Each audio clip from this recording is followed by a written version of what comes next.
Occasion ఏదైనా location ఎక్కడైనా తెలుగువారి వేడుక అంటే ఆలివ్ మిఠాయి ఉండాల్సిందే. మిఠాయి అంటే ఆలివ్. భారతదేశం పైన పాకిస్తాన్ చేస్తున్న విచక్షణ రహితమైన దాడులకి ప్రతి ఒక్కరూ ఒక సైనికుడిలా నిలబడాల్సిన సందర్భం కనిపిస్తుంది.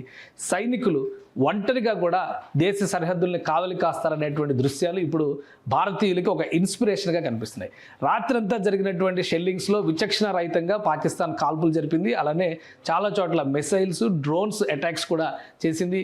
పౌర ప్రాంతాలని, జనావాస ప్రాంతాలని టార్గెట్ చేసింది. కాశ్మీర్లో ఒక అధికారి ఇంటిపైన పడినటువంటి డ్రోన్, దానికి సంబంధించినటువంటి సీసీ కెమెరా ఫుటేజ్, ఇవన్నీ కూడా ఇప్పుడు సంచలనంగా మారుతున్నాయి. వీటన్నిటిని అధిగమిస్తూ ఒకే ఒక సైనికుడు నిలబడి, భారతీయ సైనికుడు పాకిస్తాన్ హెలికాప్టర్ని కూల్చేసినటువంటి సన్నివేశం ఇప్పుడు దేశమంతటా వైరల్ అవుతుంది. ఆ దృశ్యాన్ని ఒకసారి చూద్దాం. మనం ఇది ఎవరు ఊహించినటువంటి విజయగాథ కింద మనం చూడాల్సి ఉంటుంది. పాకిస్తాన్ సంబంధించినటువంటి ఒక హెలికాప్టర్ సరిహద్దులు దాటి, రాజస్థాన్ సరిహద్దుల్లో దాటి జనావాస ప్రాంతాలపైన బాంబింగ్ చేసేటువంటి ప్రయత్నం చేస్తే ఒకే ఒక సైనికుడు తన చేతి భుజం పైన ఉన్నటువంటి మోటార్తో ఫైర్ చేసేశారు. ఆ హెలికాప్టర్ కుప్పకూలిపోయింది. చైనా మోడల్ హెలికాప్టర్ అని చెప్తున్నారు. అలానే పాకిస్తాన్కి సంబంధించినటువంటి షెల్స్ ఎక్కడెక్కడ పడినాయి, క్షిపణులకు సంబంధించినటువంటి ఆధారాలు ఏంటి, వాటన్నిటిని కూడా సేకరించే పనిలో ఎక్స్క్లూజివ్గా ఉన్నటువంటి టీమ్స్ పనిచేస్తూ ఉన్నాయి. బాంబ్ ఎక్స్పర్ట్స్ టీమ్స్ అందరూ కూడా ఇందులో పనిచేస్తూ ఉన్నారు. పాకిస్తాన్ విచక్షణ రహితంగా పౌర ప్రాంతాలపైన దాడులకు పాల్పడుతుందనడానికి అనేక ఆధారాలని భారత ప్రభుత్వం సేకరిస్తుంది. ఈ క్రమంలోనే జమ్మూ కాశ్మీర్లో జరిగినటువంటి ఒక ఘటనకి సంబంధించి ఓ సీసీటీవీ ఫుటేజ్ కూడా రిలీజ్ అయింది. ఆ దృశ్యాలను కూడా మీరు పక్కన వీడియోలో చూడొచ్చు. ఇంట్లో నిద్రిస్తున్నటువంటి సమయంలో ఇంటిని టార్గెట్ చేస్తూ పాకిస్తాన్ ఎల్ఓసి నుంచి, అంటే ఎల్ఓసి దాటి చేసినటువంటి దాడి ఇది. పాకిస్తాన్ ఆక్యుపైడ్ కాశ్మీర్ నుంచి వచ్చినటువంటి షెల్స్ ఆ ఇంటిపైన పడడం, అందులో ఉన్నటువంటి ఏడీజీ స్థాయి అధికారి ప్రాణాలు కోల్పోయారు.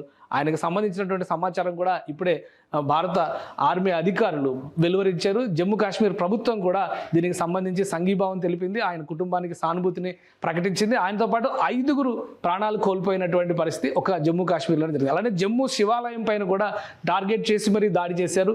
జమ్మూలో జనావాసాల పైన కూడా బాంబింగ్ చేశారు. ముఖ్యంగా హర్యానాలోను, ఇటు పంజాబ్లోను టార్గెట్, అంటే 400 కిలోమీటర్ల రేంజ్ని పెట్టి మరి జనావాసాలను పాకిస్తాన్ టార్గెట్ చేస్తుంది. పాకిస్తాన్ ఆర్మీ టార్గెట్ చేస్తుంది. ఈ క్రమంలోనే డ్రోన్స్ లాంచ్ ప్యాడ్లను ధ్వంసం చేసే ప్రక్రియని భారతదేశం మొదలుపెట్టింది, భారత సైన్యం మొదలుపెట్టింది. పాకిస్తాన్ ఆక్యుపైడ్ కాశ్మీర్లో ఉన్నటువంటి డ్రోన్ లాంచ్ ప్యాడ్ని ధ్వంసం చేసింది. అదే తరహాలో మిగతా ప్రాంతాలపైన కూడా తీవ్రమైనటువంటి దాడులకి సిద్ధమయ్యేందుకు భారత త్రివిధ దళాలు కూడా కసరత్తు చేస్తున్నట్టుగా సమాచారం ఉంది. మొత్తం మీద ఈ యుద్ధం అంతా కూడా ఒక భావోద్వేగ భరితమైనటువంటి సందర్భం అనుకున్నప్పుడు భారతీయ జవాను ఒక్కడే నిలబడి హెలికాప్టర్ని కూల్చేసిన సన్నివేశం మాత్రం ప్రతి ఒక్కరిని కదిలిస్తుంది. ఇది భారత ఆర్మీ పవర్ అంటే అని చూపించేటువంటి పరిస్థితి ఉంది. ఇంకా ఈ యుద్ధం తీవ్రమైతే కనుక ఎటువంటి పరిస్థితులు ఎదురవుతాయి అనేటువంటి ఆందోళన ఉన్నప్పటికీ కూడా ఇలాంటి హీరోయిక్ యాక్టివిటీస్ ప్రజలను మరింత ఇన్స్పైర్ చేసేటువంటి పరిస్థితి ఉంటుందని చెప్పని ఆర్మీ అధికారులు కూడా వ్యాఖ్యానిస్తున్నారు. ఈ రాత్రి మరింత కీలకమైనటువంటి రాత్రి అవుతుందని చెప్పని ప్రభుత్వం అంచనా వేస్తుంది, కేంద్ర ప్రభుత్వం అంచనా వేస్తుంది. పాకిస్తాన్ నేతలు చెబుతున్నటువంటి ప్రగల్భాలు, అణ్వాయుధం ఉపయోగించడం తప్పనిసరి అనుకుంటే భారత్ దానికి తగ్గట్టుగా తిప్పికొట్టేటువంటి కసరత్తు పైన ఇప్పుడు ఫోకస్ పెట్టింది. సుమన్ టీవీలో మీ పర్సనల్ అండ్ బిజినెస్ ప్రమోషన్స్ కోసం కింది నెంబర్కి కాంటాక్ట్ చేయండి.